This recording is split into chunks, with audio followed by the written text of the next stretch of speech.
Greetings, most excellent listeners, and may you arrive with the greatest joy and goodwill into the splendor of the Moronomics podcast. I am truly called Joseph, a man most renowned for his folly and conspicuous for the poverty of his intellect. For in this noble spectacle, that most illustrious female econometrix, worthy of the highest praise, surpassing all in learning and achievements, explains with clarity and elegance the most subtle economic concepts to her schoolfellow from secondary school, her once familiar classmate, to him, that is, who appears utterly unable to comprehend them. You should have gotten a better grade in English class. That's all I have to say. That was some pretty smooth lyrics, my friend. Well, so what I did with this, I learned just a few days ago that in the 17th century in England, politicians and other people that did rhetoric would sometimes send their speeches for what in show business they call punch up. They would send it to somebody that we should remember from English class, John Dryden, who's a poet and a literary critic and a librettist, apparently, or librettist, whatever the word is for someone who writes opera librettos, and a translator of the classics, specifically of Latin. So they would send him their speeches, and he would translate them to Latin, then back to English, then back to Latin, and then back to English again. And the result of that was these incredible oratorical and rhetorical, whatever, speeches. And so I learned this, and I said, well, I don't know Latin. I had some former coworkers and friends that do, but I don't know Latin, but I do have AI. And so I took our usual introduction and plugged it into an AI or an LLM and had it translate to Latin, back to English, back to Latin, back to English. And I'll admit I did say, put a little bit of Cicero flair on it. Anyway, and that was the result. So I was very pleased with it. So I appreciate you hanging with me. I am Joe, and this is Heather, our economist, and indeed brilliant.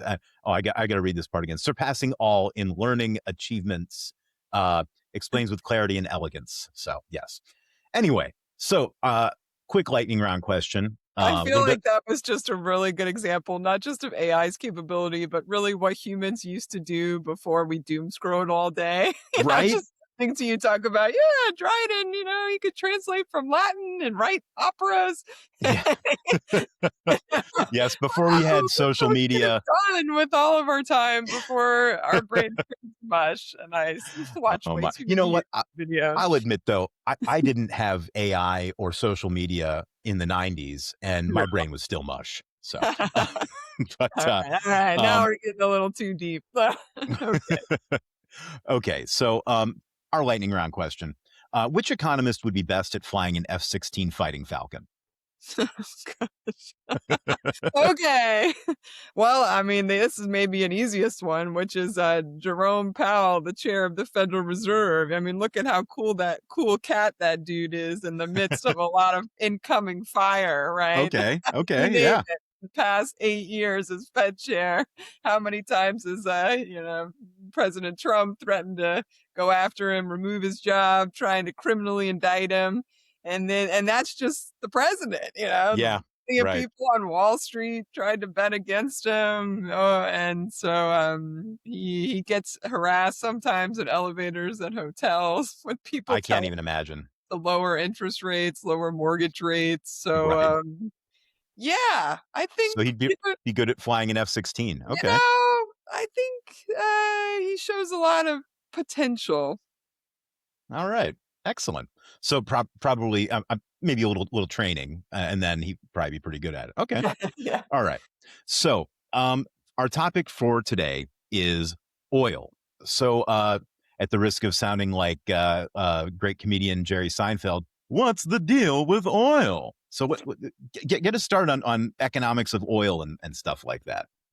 Okay, well, the price as of today is around $100 a barrel of oil. And the numbers that I keep in my head lately, with everything going on with Iran and the war in Iran, is the world consumes about 100 million barrels of oil a day. Wait, a day? Yeah, it's kind of crazy. Wow. And 20 million of those pass through the Strait of Hormuz on a Okay. typical day, before And the of war. course, And I so mean, right. And and I so know, but the Strait of Hormuz is that's next to Iran and what, yeah, Saudi Arabia and okay, gotcha. Okay. Oman, yes. And And Oman, yes. so anyway, I mean, it's just a mind-boggling amount. We are a global economy, certainly in the United States, Europe, but even really the entire world, that needs energy and that needs not just gasoline for our cars and diesel for our trucks, but there's now all of these byproducts from oil. There's cooking oil, that's what's currently being rationed in parts of India and the Philippines as they've dealt with the shortages of not having all that oil going through that strait lately. Wait, And then there's all of these byproducts of oil that form plastics and right. you know, other necessary components for the modern economy. So yeah, it really is still the heart of the economy. I sometimes get people saying, "Well, there's a lot of Americans and Europeans buying electric vehicles, and do we really need all that oil?" Okay, sure. It's helping a little bit at the margin, but there's still huge demand globally, and there's still all these byproducts that are coming from oil right now. And if you want to move an I almost said an electric guitar, but an electric guitar, but also an electric car, if you want to move one of those from, say, Japan to the United States, it goes on a Yes. a ship, you Very know, that right, runs on right. diesel or something like that, I assume. Right, and while They're not there's running some those on electric people yet. right, or obviously airplanes flying around the But world, yeah. there are some people, that Greta Thunberg of the Swedish activists, who Mhm. take tall ships Hmm. across the sea to avoid using greenhouse gases, but yeah, most people in the modern economy are definitely not distancing themselves too much We're from not carbon neutral, I guess you could yeah, say. from the Yes. oil Okay. economy. So, So the big change in the oil economy that's different from our parents and our grandparents' generation is that the United States is now a major producer of oil. And, that's a huge shift really in the last 15 years. Our home state of Pennsylvania is part of that with the shale oil boom.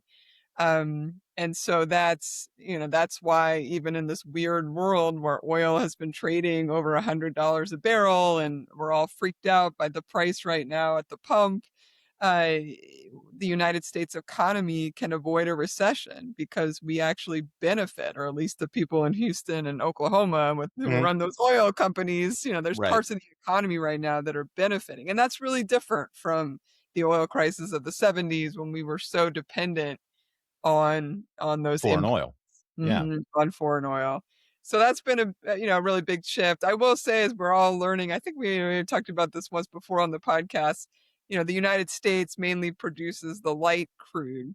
Right. Yeah. That's when they talk about West Texas Intermediate, the WTI price that trades on the global commodity market. That's the Oklahoma price. And so that's what's this lighter crude. What comes out of most of the Middle East and Venezuela and Russia is a much heavier, darker crude. And that's usually captured in the so-called Brent oil price, that's traded and people talk about and flash up on the screen when you turn on CNBC. So they're slightly different things. I mean, not Okay. hugely. You can, you know more about this world maybe than I do, but you can interchange the two. Most places mix them. It's like a Okay. mix, almost like mixing milk chocolate. Right. You mix Yeah. Yeah. some Well, different types of beans from different parts of the world, and it's the same with oil. And because the United States built most of our refineries in the 1980s, before we discovered all of this light crude oil, our refineries still need a lot of heavy dark crude, and that's this oh, conundrum. so we need it as part of the refining process. Like that's Yeah, why they mix it with the light. so that's I've what's heard so it called light sweet confusing. crude, which makes me Mhm. always a little bit hungry. Anyway, sorry. I know, where's the ice cream? But, yeah, I hear you. But, yeah, that's what's so confusing. On the one hand, we can talk about ourselves as this net energy exporter, and we're free from the global trade, but we're really not, because we really do need our refineries run better. Somebody explained this to me who really had deep technical knowledge recently, and they said, look, you could run a US refinery on just the light sweet crude, but it would be way inefficient because it wasn't Oh. designed for that, you know? So I Oh. don't know what the equivalent is. It would be, like if your car needs premium gas and you put in the cheap stuff, in Right. your car will probably run, but it won't run as well, won't run as efficiently. And it works a similar kind of concept with the refinery. And I imagine also, like the industrial process probably I mean, if things are designed to run under certain tolerances and temperatures and things like that, and, just the product that they're using is different, yeah, I could see where that would have increased costs in maintenance and Yeah. repairs and things like that. Okay. So, but, So so, one of the most oh, interesting yeah, things please. going on, there's so much to talk about, but you had brought up before, what's a petrodollar? Yeah. And, possibly in my eyes, one of the most interesting economic questions in the war in Iran is what happens to the petrodollar story. And I don't know, I'll try to unpack that and you jump in with questions. But basically, in the 1970s, so much of this oil story goes back to that. But in 1974, the United States comes off of the gold standard. So the gold Right. used to be the underpinning of the global economy, including the United States. And, you could actually go and exchange, a dollar for a certain amount of metal. And so things were a little tenuous, right? And a lot of countries are coming off the gold standard. What is going to become the bedrock of the global economy? And we all sitting here today know that the answer is the US dollar. But part of the reason the answer is the US dollar is the Nixon administration has a pretty brilliant idea. One of their good ideas, Mhm. where they call up Saudi Arabia and they Mm. basically say, look, we want to buy a lot of your oil. And how about we buy it in dollars, let's price this in dollars, petrodollars. Yeah. Yeah. And in exchange, you can turn around with your dollars and buy some of our US government debt. Okay. Yeah. And so that's what happens. And not only, the Saudis are the first to kind of strike this agreement, and then many other countries in the Middle East do the same. And so suddenly one of the most traded commodities in the world that's used all over, as we were just talking about, is suddenly traded almost exclusively in dollars. Oh. And so and on top of that, the Saudis and other Middle Eastern countries are pouring, they're getting those dollars when people around the world are buying up their oil, and then they're turning around and reinvesting them in the United States by buying our debt. Now our debt, at that point, it looked big, but in hindsight it was very It was small, nothing. Yeah. compared to what we're doing today. But that really made, almost overnight, the United States dollar the global currency for transaction. So And this Mhm. means like, let's say, I don't know, France wants to buy some oil from Saudi Arabia. They don't buy it. Well, at that time, it would have been francs or whatever, but Yeah, right. they have to first go to the United States, switch out their francs for dollars, and then they take Yeah, those dollars, and that's how they would. yeah. So And so that's that's why there's demand. bonkers. Yes, and that's why when you look at the global currency market, even sitting here today, how many decades later, 50 years later, we are in a world where still 90% of daily currency exchange is in dollars. People want Wow. dollars because that's what they can buy and sell stuff throughout the world on. And then on like a actual transaction basis. So that's the currency market, overwhelmingly dollars. And then on an actual transactions moving through the global SWIFT system, that's the actual piping where, if I try to wire somebody, I want Okay. a Yeah. vacation in Greece or France or Costa Rica or wherever, China, and maybe not China, but a lot of other countries. I have to, wire some money from my bank, and it is, 50% of those global transactions are still today in dollars, despite the global economy we live in. And many Yeah, people, like you're saying, never even, somebody who's living in India may never come to the United States, but they could still, on the back end, be transacting in dollars for some of their international purchases, which is wild. I mean, it's wild. And it really helps the United States, right? Because I would think so.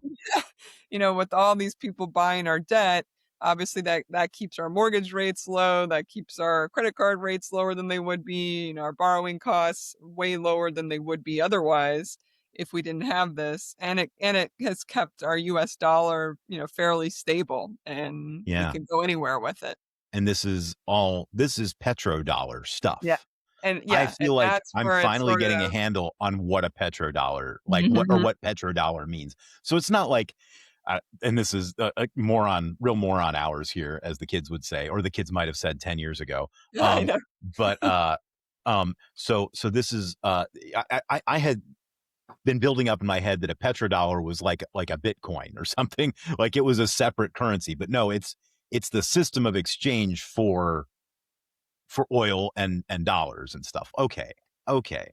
That's making a lot more sense than what I was thinking about. So, um, yeah. Okay. Real quick break for plugs and socials. So socials, you can find us on X, Blue Sky, and YouTube at Moronomics. You can email us at moronomicspod@gmail.com. We got our first email just this week from one of, well, I won't I'll protect the anonymity, but we did get our very first email this week. It was very exciting. Um, and that's about all the socials I think I need to do. My plug is for your local fire department. I might have even said that before, but they're heroes, and they have real lives going on.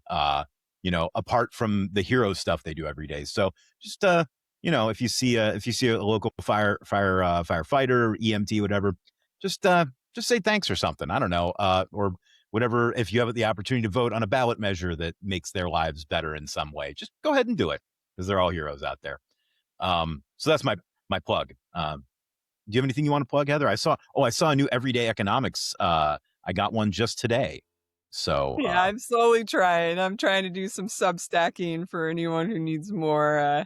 Yeah, I was saying to Joe, I just did my annual car inspection and ended up they found a couple of things that I had to do a little bit more tuning of, but it was a good reminder. I always take this moment that, there's so many things in life, whether it's your health or your car, that you need to do an annual checkup on. And that includes your finances. I always tell people, put a date on your calendar at least once a year, really checking in. If you have a spouse, sit down with them. It doesn't have to be something fancy with an advisor, but it's worth spending an hour going over everything, make sure you're on the same page. yeah, I mean, you go to the doctor once a year too. Well, maybe Exactly. hopefully at least once a year. But yeah, some of us more often. But yeah, yeah, absolutely. I think that is excellent advice. I'm making note of that myself. Okay, back to oil and stuff. So one of the questions I had thinking about this is, uh, we hear about like oil prices go up because of something happening in the Middle East, or something happening in Venezuela, or whatever it is, and then it seems like overnight, gas prices do something crazy. So do they tend to, I mean, I guess they can't necessarily anticipate oil price, or maybe they do. Do they anticipate, like, will the gas price go up before the oil price goes up, or is there what's the lag, or anticipation or whatever in that process? Is there like a any kind of reliability to that, or is it just kind of no, it always goes up? Well, here's the trick, and it won't make you feel a lot better. I believe it's called the rocket feather theory, and or really syndrome, if you will. And basically, things go up really fast. Usually, the price that's the traders are the fastest. So the Brent or the West Texas Intermediate WTI price, that's reacting within seconds of news, global news, war, whatever. Hmm. Um, and then the actual price that's paid of a barrel for delivery. So when somebody's actually receiving a barrel of oil, on the production side cost, that goes up within a day or two. But of course, we live in an economy where you can check all this stuff on your phone now, and so you see the wholesalers who ultimately supply to the gas station that I visit and you visit and most people will visit. So they react within about a couple of days, Okay. certainly within a week. So yeah, as soon as I saw kind of close to $100 a barrel when we got there, kind of mid to late March, I thought it's only a matter of time before $4 a gallon national gas average. Because once you see that $100 on the trading screen, within a Yeah. week, you will see $4 national AAA average. I bookmarked that page. I think most people have, AAA fuel gauge, and it tells you what they think the daily average is for fuel. But so You know, what the whole rocket, so it goes up really fast. That's pretty right. fast reaction. That's pretty. Yeah. But the real annoyance is you're sitting here like today saying, hey, now it's, and they look like they have this temporary ceasefire. Now the price has dropped to 95 or even below. So when is this going to start going down at my local, Right. shouldn't it be about a week before I see, 375 again? Not No, so much. not so much. That was one of Oh the man. really ugly lessons from 2022. The last time we saw Mm, high gas prices was, um, look, they make a lot of money. And, yeah.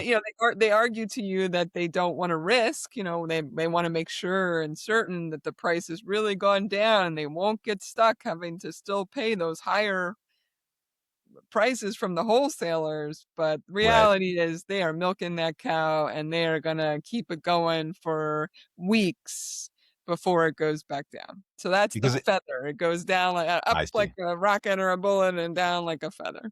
Well, and some of that is like, okay, so if beef prices go up, you can switch to a different meat. You can buy chicken, or Yeah. if kale prices go up, okay, switch to spinach. I'll try to be inclusive of our vegetarian listeners.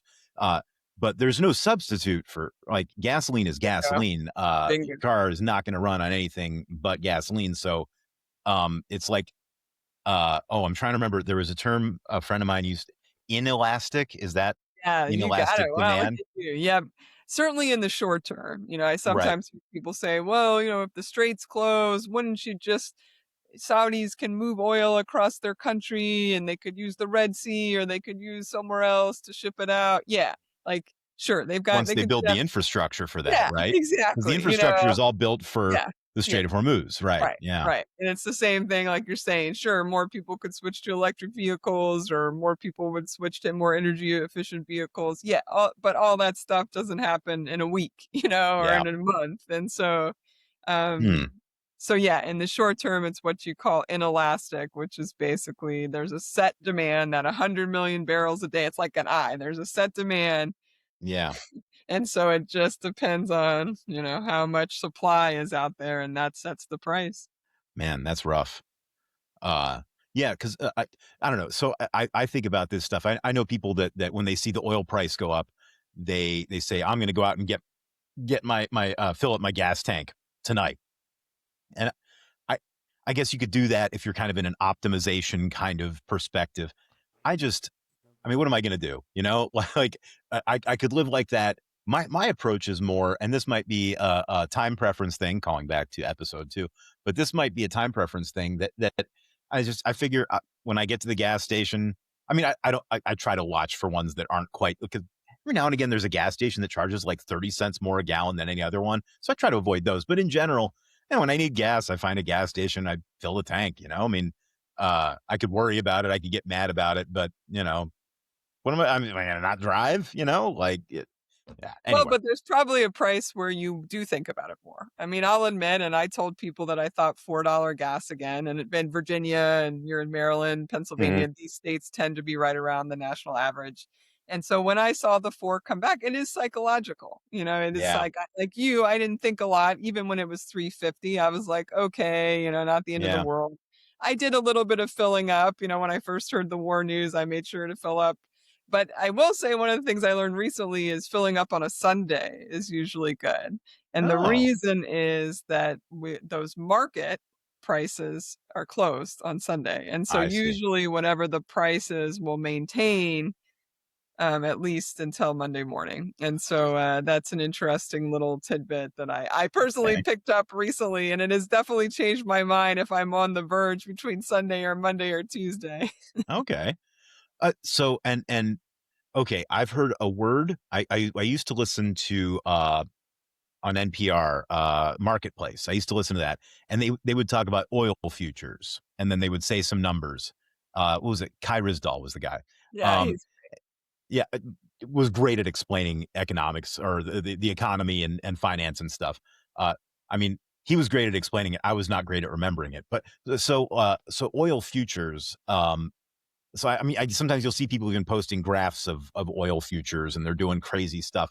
Does that affect gas prices, or is that more like speculation that leads to the oil price changing? Yeah, so that is the trading we were talking about. That's the Brent crude Okay, price and the West Texas Intermediate price.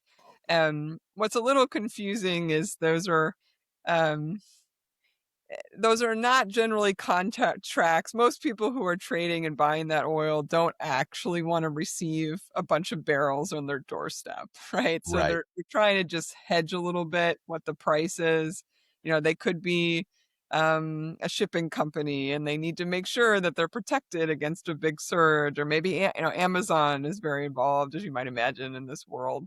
yeah, And so that's why there's the price the traders have on their screen, then there's the price that actual people who take delivery of oil barrels, the producer price. And usually those are pretty close, but right now in periods of big moves, wild swings, they can get pretty far apart, but they have to come back together at some point. right. Okay, I And see.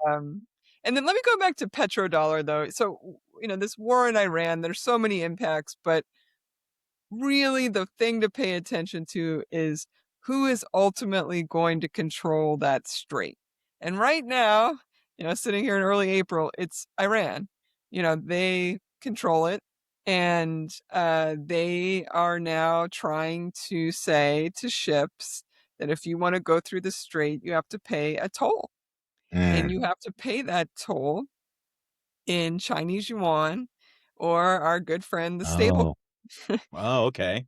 But what are they really doing here? A, they're trying to get money from the toll, and B, you know, exert influence on the global economy. But C, this is one of the biggest potential threats to the petrodollar in 50 years. I see. You know, that here is a big player.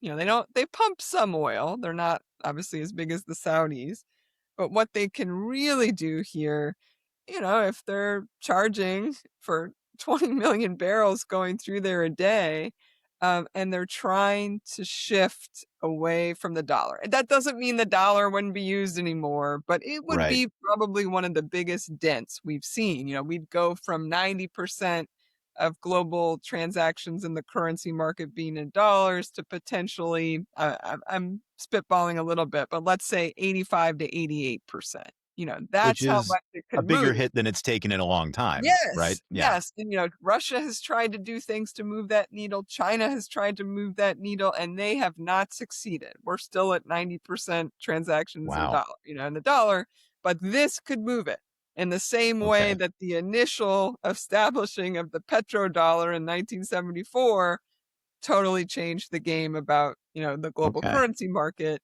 This could start to really change the game. And so you know, that's one of those things that's worth watching on so many levels. You know, it's worth watching on the military geopolitics, which I'm not an expert on, but it, you know, that's a big economic shift in how the global economy works.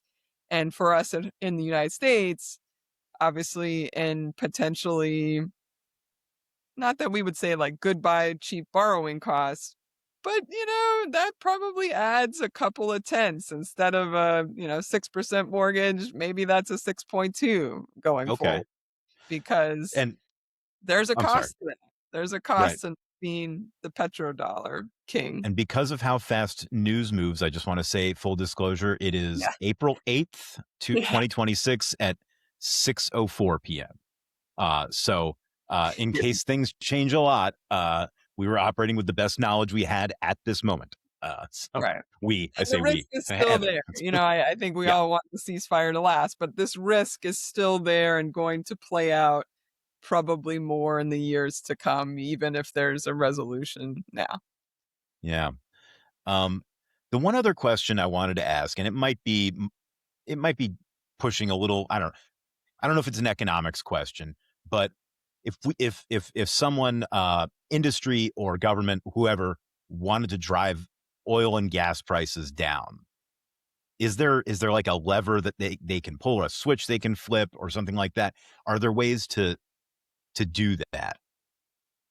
Oh, this has been one big conversation in the last few Okay. weeks, and it was a similar conversation back in 2022 after Russia invaded Ukraine and the Biden administration was facing these really, big spike in the oil price then.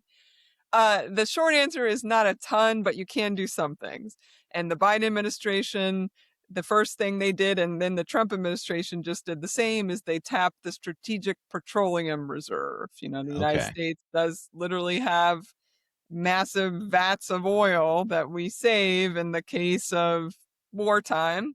And Yeah. so they did release, you know, Biden team released some in 2022, and the Trump team released some, or is in the process. They've sort of slowly started releasing. It takes time. You know, again, you're trying to replace 20 million barrels of oil on the global market. You can't do that. So there's that, but that was lever one.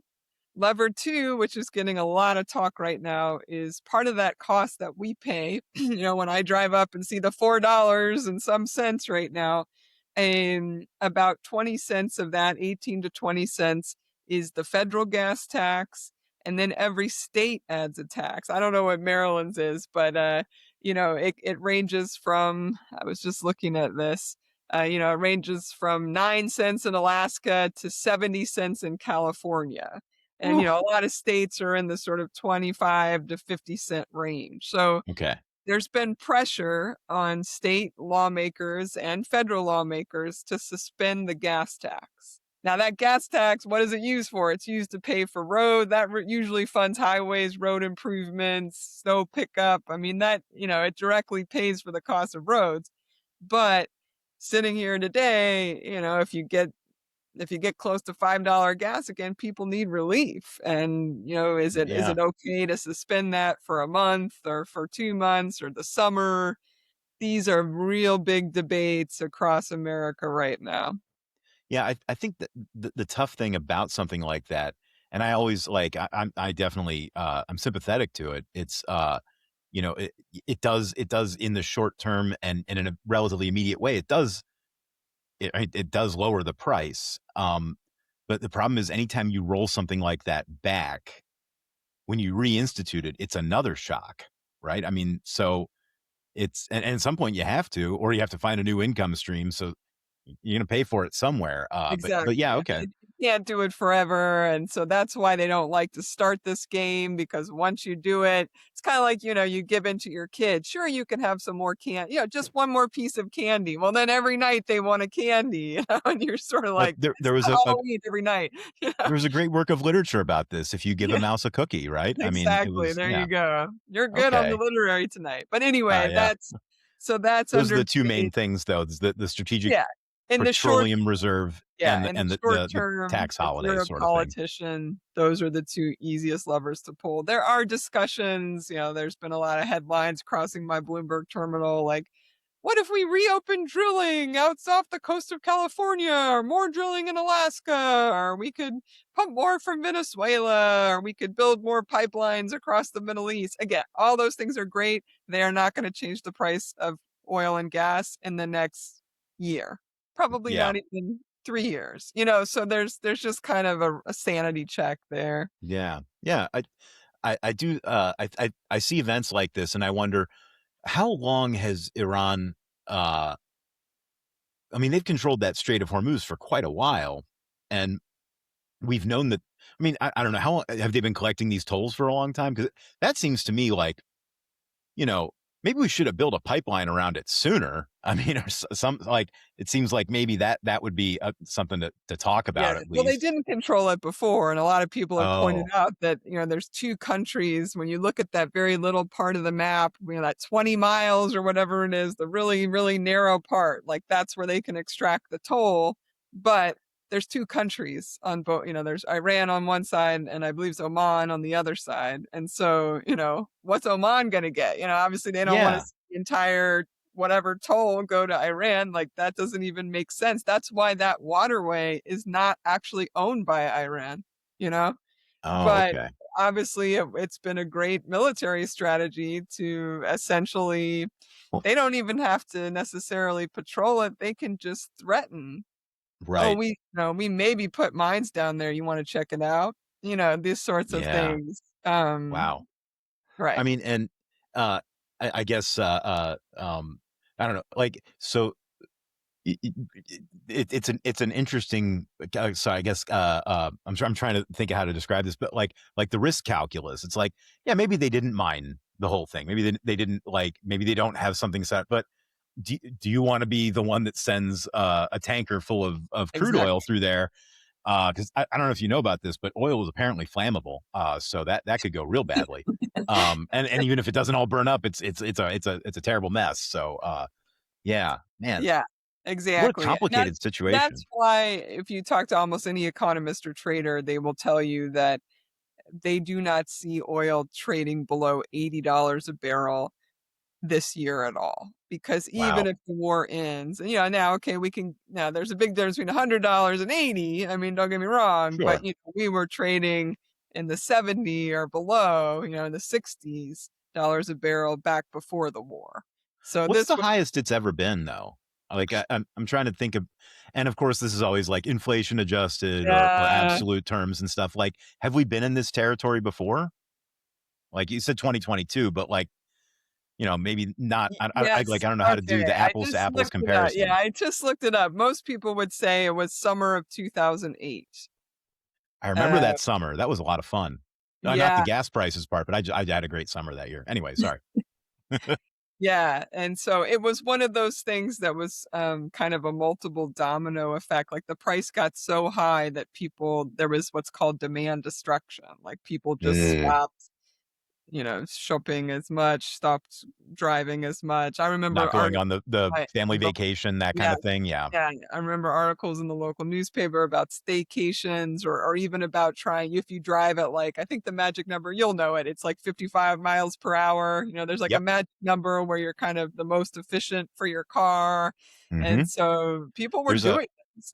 there's a phenomenon or a group of people that and now I haven't seen this in the news in a while, but there were like sort of slow news day articles about hypermiling. Yeah, there So you go. that's a fun rabbit hole to go down into. Or there are people that were obsessed with getting the highest possible mileage, and they did goofy stuff like turning off the engine when they Yep, would be going downhill and stuff like yeah. that.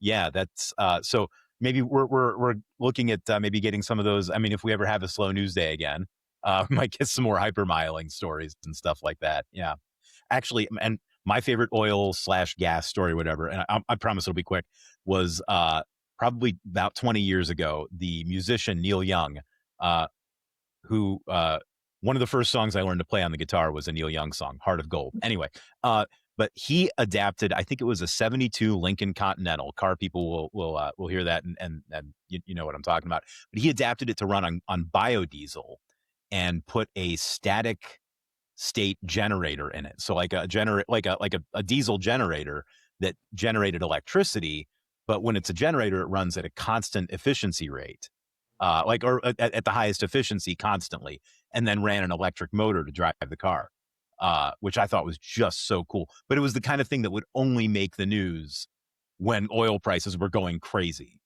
Yeah, So anyway, exactly, so exactly, anyway, and well, this has been really cool, and I have a much better handle. Particularly the petrodollar stuff is fantastic. So, and understanding that the role of that in sort of U.S. dominance, like on and economies that we might not even do a lot of trade with, but they still have to buy their because we're like the middleman almost. You know, like China Yes, wants to buy oil. Well, maybe that's you said China, exactly maybe not a right. great example, but like some country we don't do a lot of trade with wants to buy oil from Saudi Arabia. They still have to check in with the U.S. basically to make that transaction. That is, I had no idea about that. Is absolutely wild. Uh, Man, okay. Well, this has been absolutely great. I feel like a disappointment as a moron because I actually understood some of this stuff. But Man, that is really cool. Well, I can't remember. We were talking about. We had a suggestion for a topic. That was our one email that we've gotten that we might want to dip into, just stuff about the concept of net worth and stuff like that. So that might be a good one for next time, but we will see.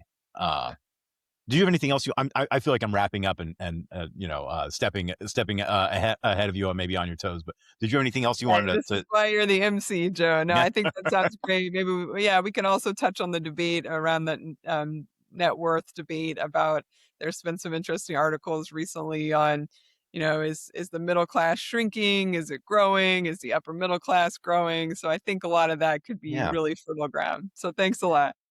yeah. Thank you. It was a great time, and we'll see you all again very soon. Take care.